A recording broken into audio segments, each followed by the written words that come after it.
Olá pessoal, eu sou o psicólogo Janderson Guilherme e hoje vamos falar sobre o tema ansiedade.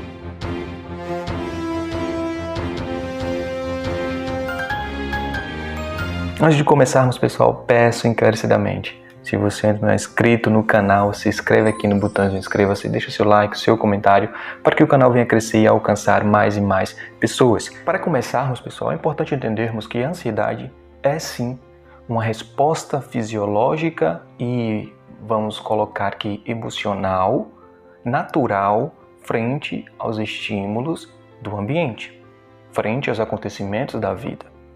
Só que há um limite para uma ansiedade natural, uma ansiedade considerada normal, para a ansiedade que podemos considerá-la como clínica, que exige um acompanhamento, que exige um processo psicoterapêutico, que talvez exija um acompanhamento farmacológico. Tá? Então, sim, há ansiedade natural, a ansiedade clínica. E a ansiedade clínica é um transtorno que vai envolver vários subtipos de transtornos, como por exemplo o TOC, o transtorno de pânico com agorafobia ou sem agorafobia, o transtorno de pânico específico, o transtorno de ansiedade generalizada. Então são vários transtornos dentro da ansiedade que consideramos como clínica. No decorrer do nosso cotidiano, em muitos momentos, na verdade, vamos nos encontrar ansiosos. Vamos apresentar algumas respostas emocionais, como inquietações, como pensamentos meio que intrusivos, assim como respostas fisiológicas, como taquicardia, como desconforto abdominal, como suor nas mãos.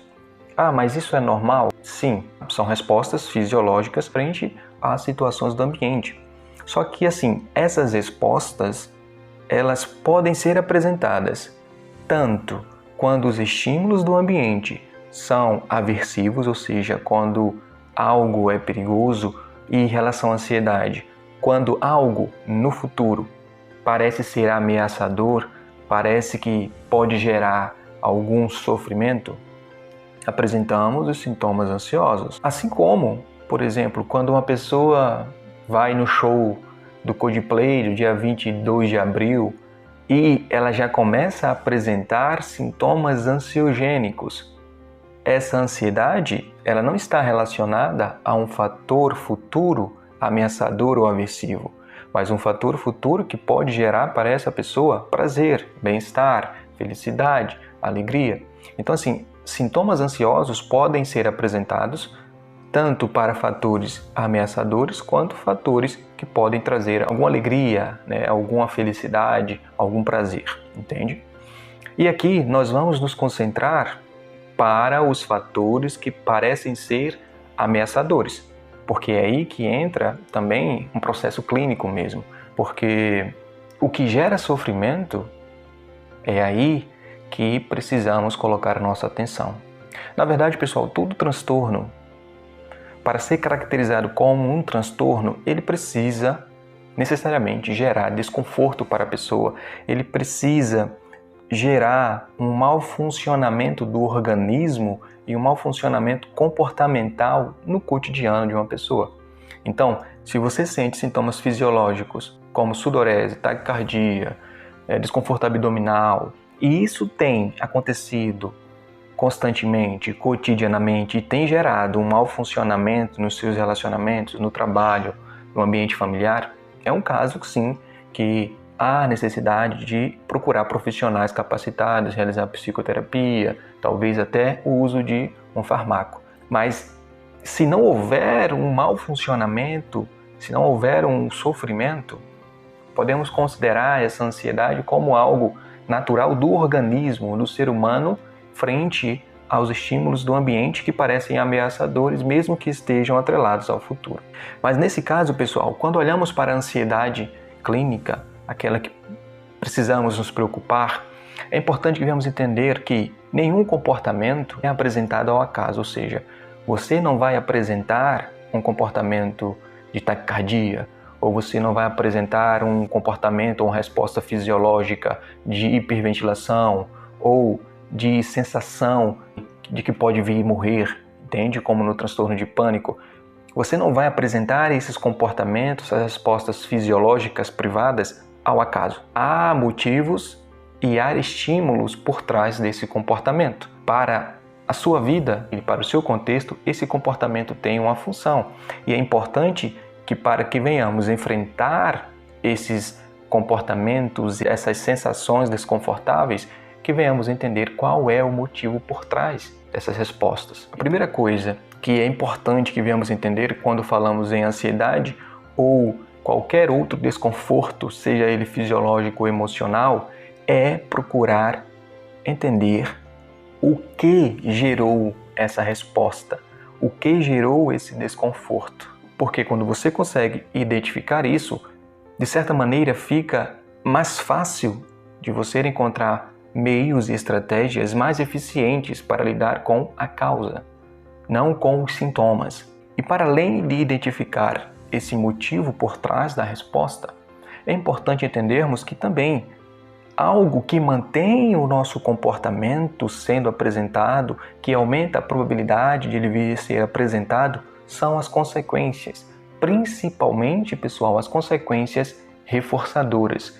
E o que seriam essas consequências reforçadoras? Seriam a apresentação de coisas boas, coisas prazerosas, coisas que podem gerar bem-estar, calmaria, tranquilidade, assim como a evitação de coisas ruins, que é mais comum, por exemplo, no caso da ansiedade. O que nós buscamos quando estamos ansiosos ou quando apresentamos esse estado de ansiedade, na maioria das vezes, é evitar algo ruim. E esse evitar algo ruim, podemos dizer que alguns comportamentos que apresentamos, e é até algo fisiológico, natural, de nós seres humanos, é a questão, por exemplo, de luta ou fuga. Mas em casos de ansiedade, principalmente a ansiedade clínica, o padrão comportamental que mais apresentamos é a fuga. E na análise do comportamento vamos ter fuga e esquiva, ou seja, evitar algo ruim, como reforçadores de um comportamento, só que esse reforçador é negativo no sentido de evitar algo ruim, tirar algo ruim do nosso ambiente. Se uma pessoa está ansiosa e ela começa a observar os seus próprios comportamentos e buscar entender o que foi que gerou a sua ansiedade, ela pode identificar que ela começou a apresentar esses comportamentos quando lá na escola, no primeiro ano de ensino médio, ela foi apresentar um trabalho e ela passou mal apresentando esse trabalho. E as pessoas ali, os colegas, talvez começaram a rir dela. Então ela começou a apresentar sintomas fisiológicos de taquicardia, de sudorese, de hiperventilação. O que aconteceu nesse momento foi uma aprendizagem. Ela condicionou um estímulo ao contexto, ela associou isso. Então, o que ela entendeu é que se eu for apresentar novamente um trabalho na frente das outras pessoas, eu posso apresentar os mesmos sintomas fisiológicos, sintomas também emocionais, e isso é muito desconfortável para mim. Então, fazendo um raciocínio lógico, pessoal, a probabilidade dessa pessoa vir a se apresentar novamente é muito menor, entende? Porque de certa maneira, ela aprendeu isso. E isso é uma lembrança que muitas das vezes fica ainda mais intensa porque está atrelada a questões emocionais, a questões experimentais da vida da pessoa. A ansiedade clínica que apresentamos muitas das vezes está atrelada a acontecimentos da nossa vida que geraram esse desconforto e nós aprendemos que esse desconforto pode ser evitado. E quando olhamos para a ansiedade como uma expectativa no futuro ou como algo que no futuro é ameaçador, é no sentido de que se aconteceu isso antes, isso pode acontecer novamente. Então eu vou evitar esses lugares, eu vou evitar me apresentar.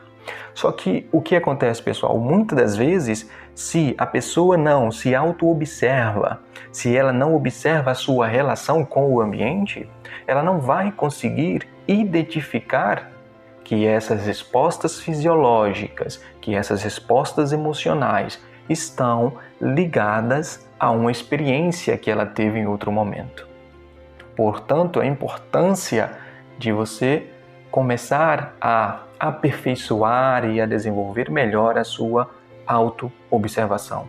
uma habilidade muito importante para que possamos lidar de uma melhor maneira com as questões das nossas vidas, com os estímulos do ambiente, entende? Porque a partir dessa autoobservação começamos a identificar aquilo que nos afeta, aquilo que é real, aquilo que não é real, o real motivo por trás dos nossos comportamentos. Muitas das vezes é importante entendermos que todo comportamento ele pode ser mantido por meio de reforços, como falei anteriormente, como ele pode ser extinto por meio de punição. Um escritor chamado Sidman, ele fala muito sobre a punição, sobre a coerção, e ele fala que a punição nem sempre é eficaz, entende? Ela pode ser eficaz no curto prazo, mas nem sempre é eficaz. Mais eficaz seria histórico de reforçamento, ou seja, mais eficaz seria apresentar reforços para comportamentos mais funcionais. No exemplo da pessoa que foi apresentar o trabalho na frente dos amigos, pode acontecer duas coisas. A primeira coisa é a apresentação de uma punição, ou seja, as respostas fisiológicas de desconforto, como também a relação social com o ambiente, com as pessoas, também foi desconfortável, tendo em vista que as pessoas ali começaram a rir, começaram a apresentar comportamentos que geraram sofrimento. Mas também pode acontecer de que, após a apresentação das respostas fisiológicas dessa pessoa, ela sai do local que ela estava apresentando e ela pode encontrar, em outro contexto, reforço, ou seja, a atenção das pessoas. Ela pode encontrar reforço com o professor, com o amigo, e essa atenção dada, esse acolhimento possibilitado, ou outras coisas reforçadoras das pessoas ao redor, e podemos considerar também como consequências reforçadoras, elas podem manter o comportamento da pessoa, de não apresentar um trabalho, o comportamento da pessoa de apresentar sintomas fisiológicos e emocionais de ansiedade. Isso é muito delicado e é uma linha tênue, na verdade, porque como é que eu vou deixar uma pessoa ansiosa ficar ansiosa e não vou fazer nada? É necessário que venhamos fazer alguma coisa, entende? Mas o maior problema que eu percebo é que as consequências apresentadas apenas quando a pessoa apresenta um comportamento disfuncional, um comportamento que gera sofrimento, pode ser algo negativo, entende? Para o processo. Pode ser algo ruim para o processo dessa pessoa de desenvolvimento. Agora, quando uma pessoa apresenta consequências reforçadoras, quando outra pessoa apresenta comportamentos funcionais, aí sim, você pode apresentar reforço para comportamentos disfuncionais, mas é muito importante que você apresente ainda mais reforços para os comportamentos que são funcionais, que ajudam a pessoa a se desenvolver, que ajudam a pessoa a enfrentar as situações que lhe parecem ser aversivas. Então é importante apresentar reforço em situações que a pessoa se encontra vulnerável, sim, é claro, mas ainda é mais importante apresentar reforço quando a pessoa lida com os acontecimentos da vida da melhor maneira possível. Nesse sentido, pessoal, quando olhamos para o nosso desenvolvimento enquanto ser humano, principalmente na fase adolescente, na fase jovem e até mesmo jovem adulto, muitos acontecimentos da vida dessa pessoa é repleto de, primeiro, punições. Muitas das vezes são muitas responsabilidades e a pessoa não consegue lidar com todas as responsabilidades da vida, e com isso há repreensão, há correção, há punição de várias partes, de vários contextos, e também a apresentação de reforços positivos, de atenção, de cuidado, de acolhimento. Só que o maior problema disso é quando esses reforços, esse acolhimento, essa atenção, esse cuidado é possibilitado quando a pessoa apresenta comportamentos disfuncionais. E o que seria comportamentos disfuncionais? Mais uma vez aqui eu pego o exemplo da apresentação em público, que é bastante comum. A pessoa que vai apresentar esse trabalho, ela passa mal, desmaia e vai para o hospital. Chegando lá, os pais ficam sabendo da notícia pelos professores, vai até o hospital e dá toda a atenção e todo o cuidado que a filha precisa. Diz que ama a filha, que teve medo de perder a filha. A apresentação desses comportamentos por parte do pai foi algo positivo? Foi muito positivo. Mas a função desses comportamentos foi uma função reforçadora. Indiretamente, inconscientemente, talvez, reforçaram o comportamento da filha de apresentar respostas fisiológicas apresentar respostas emocionais desconfortáveis para a moça, só que essas respostas fizeram com que os pais dessem atenção para ela. E qual é o problema maior disso? É que quando essa moça estava se preparando para apresentar o trabalho, os pais não apresentaram nenhum reforço para esse esforço dessa moça. Na verdade, os pais falavam coisas negativas. Nessa idade você não consegue apresentar um trabalho? Eu espero que você não tire nota ruim nesse trabalho. Apresentaram comportamentos negativos, no sentido de punição mesmo. Puniram o comportamento de esforço daquela pessoa. Aí se um pai, uma mãe, ou irmão, ou irmã, pune comportamentos funcionais, como por exemplo de se preparar para apresentar o trabalho, e apresenta reforço quando a pessoa passa mal, vemos que há uma desorganização de apresentação de reforço de punição. E esses casos, pessoal, não é esporádico, não é um aqui e outro ali. Se você parar para observar no seu seio familiar, no seu seio de trabalho, no seu seio acadêmico, pare para observar a sua relação com esses contextos. Quantas pessoas reforçaram seu comportamento de apresentar um trabalho? Porém, quantas pessoas puniram você por estar se preparando ou por tentar criar uma estratégia para apresentar o trabalho da melhor maneira possível, nas condições que você tinha, que você achava que seria melhor? Quantas pessoas riram de você na elaboração da estratégia? Quantas pessoas riram ou te chacotearam por estudar para apresentar o trabalho? E quantas pessoas te deram atenção quando você passou mal? São questões que pais, famílias precisam observar na sua relação com seus filhos, nas suas relações com jovens, com os adolescentes. Busque reforçar comportamentos funcionais, comportamentos que envolvam estratégias, elaboração, que envolvam organização, que envolvam estudo, que envolvam preparação para realizar as coisas. Busquem reforçar esses comportamentos. Não reforcem apenas comportamentos disfuncionais. Ou melhor, não reforcem comportamentos disfuncionais. Não deem atenção apenas quando a criança faz birra. Não deem atenção apenas quando o adolescente passa mal, quando o adolescente chora, quando o adolescente fala que não está aguentando mais. Não deem atenção apenas nesses momentos, mas deem atenção quando a criança aprende uma frase, quando a criança aprende as vogais, quando a criança aprende as letras do alfabeto, quando a criança soma 1 mais 1, reforce esses comportamentos. Não dê atenção apenas quando o adolescente falta na escola, quando você pega o seu filho utilizando algum tipo de droga. Não dê atenção apenas quando isso ocorre. Observar os comportamentos dos filhos, observar os comportamentos dos adolescentes, observar os seus próprios comportamentos, porque isso acontece também com a gente. Autoobservação, pessoal. Observar, nos auto-observar. Quais meus comportamentos têm sido reforçados? Quais dos meus comportamentos têm sido punidos? Será que os meus comportamentos funcionais, os meus comportamentos de estudar, os meus comportamentos de não sair para beber, estão sendo reforçados ou estão sendo punidos? A partir dessa identificação das coisas, dessa auto-observação, e que isso também é autoconhecimento, você passa a criar melhores estratégias de desenvolver um melhor repertório comportamental, melhores habilidades de lidar com os estímulos do ambiente, melhores habilidades de lidar com os contextos do qual estamos inseridos. Então, a princípio, ansiedade pode ser normal, como também pode ser algo clínico, que gere sofrimento. Ela pode estar atrelada a algo bom, como também a algo ruim.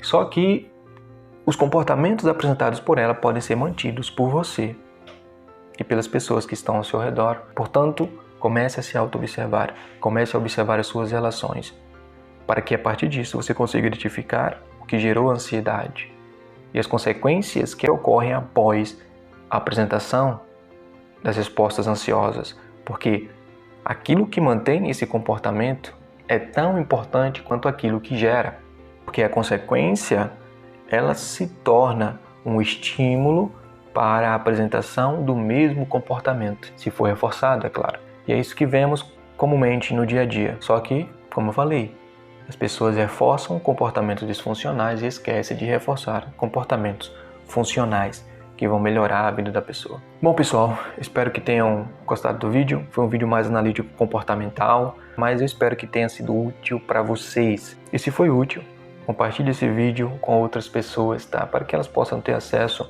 a um pouco de conteúdo básico sobre comportamento, sobre autoconhecimento, sobre psicologia. Tá bom? Fiquem bem e até mais.